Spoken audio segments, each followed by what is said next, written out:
All right, here's another one. It's kind of a double dipper, but this one you'll really like if you enjoy pain and suffering. So I think Doug's really going to like this one. So basically, you've got something that looks like this. You've got e to the x sine x, and they're all going to have a similar look to them, and you'll see in a minute what I mean. Obviously, again, a regular old u substitution won't do us much good. You let u equal e to the x, you won't get anything for sine. Let u equal sine, you won't get anything for e. So this is a case where we're definitely going to do an integration by parts. So we have u, du, v, and dv. So we want dv and u. Now, I'm looking at this, and in all honesty, I'm not really sure which one I want to pick. Because if I let u equal the e to the x, well, then du is e to the x, that's fine. If I let sine x go here, well, then that's going to be some kind of cosine. And if I switch it all up, it's basically the same thing in reverse. All right, so let's just go with the order that it's in and kind of just see what happens. So I will let u equal e to the x. I could have tried it the other way, but for now I'll just let it be e to the x. And dv is going to be sine x dx. So then du is going to be e to the x dx, and sine goes back to negative cosine. So let's put that together. I've got e to the x sine x dx is going to be uv, which is, here I'll do it in red, negative e to the x cosine x minus the integral of v du, which is negative cosine x, using parentheses just for effect, e to the x dx. Okay, so v du. And here's the moment here, I'll just clean that part up again for a second. So this is negative e to the x cosine x plus e to the x cosine x dx. And at this moment, I'm going to say the same thing I said before. Ask yourselves, is this any better than it was before? Is it worse? And as long as it's not worse, we're in business. If it's worse, we got to go back to the drawing board. But this is just as good as what we started with. And I know you're thinking, well, if it's not easier, why am I bothering? Because I'll tell you right now, if you were to switch these up, you're going to end up in basically the same spot. Okay? So what we do, we just trust the system. We take a little bit of a leap of faith. And I don't know if you ever saw Indiana Jones in the Last Crusade, when he had to jump off the cliff, not cliff, but like the little ledge there, and there happened to be a bridge. Well, we're hoping there's a bridge when we deal with this. All right? So I'm going to focus my attention on this. I'm going to double dip.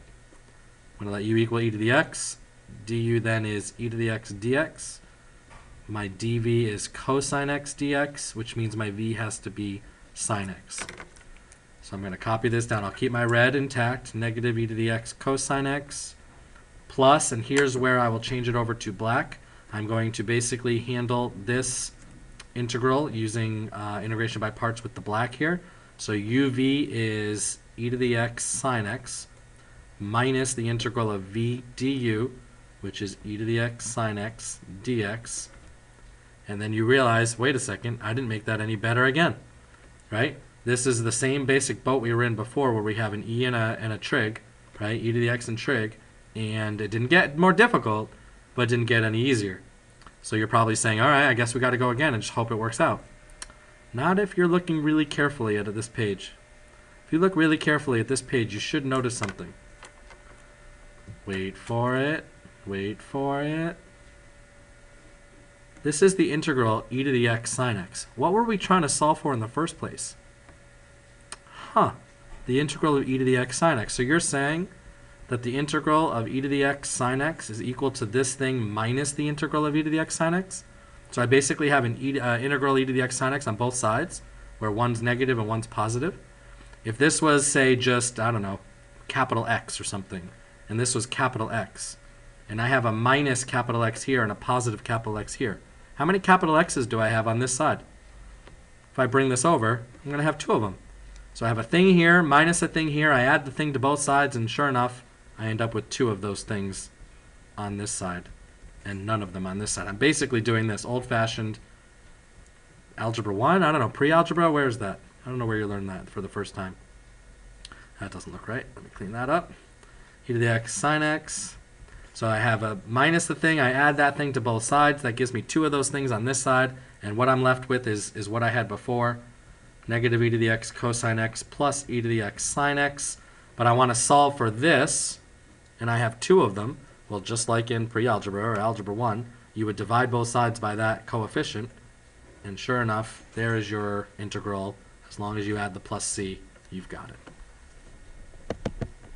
All right, you're going to notice these pretty quickly because you're going to have those types of functions that just keep cycling through. Something with E, something with trig. So that's a pretty easy spot that you're going to have to double dip. And when you do, you just got to take that leap of faith again right about here, where you go to do it again and realize that you're not making it any easier, but you are turning it into what you started with. The one thing you really don't want to do here is flip-flop. Pick your e to the x to be u first, and then on your double dipping, switch it up. Then you're just going to get right back to where you started. All right, let me know if you have any questions, and I think we're in pretty good shape.